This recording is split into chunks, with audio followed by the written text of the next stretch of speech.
လုံးနဲ့မရှိအောင်ပျက်စီးနေတဲ့ကိုနိုဟာရွာကြောက်မျက်နှာကြီးရဲ့အပေါ်မှာတော့ထူးဆန်းတဲ့လူနှစ်ယောက်ကတိုက်ခိုက်နေပြီးသပင်အဝါရောင်နဲ့နေညာကဟောင်းနှမ်းနေတဲ့ကိုနိုဟာခေါင်းစည်းတစ်ခုကိုဝတ်ဆင်ရင်းနဲ့ထပ်မံတိုက်ခိုက်ကြပါတယ်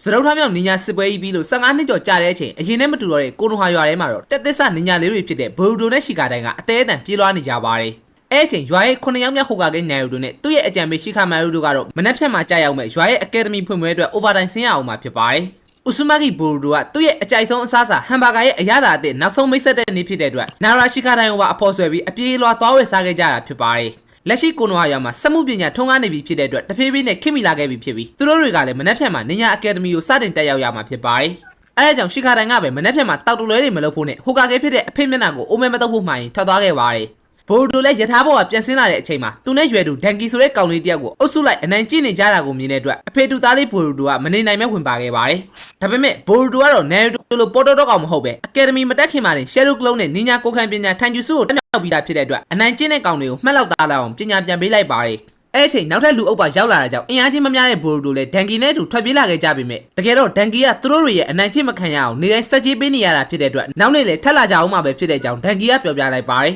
။ဒန်ကီကလည်းမနေ့ဖြန်မှာအကယ်ဒမီကိုတက်ရမယ့်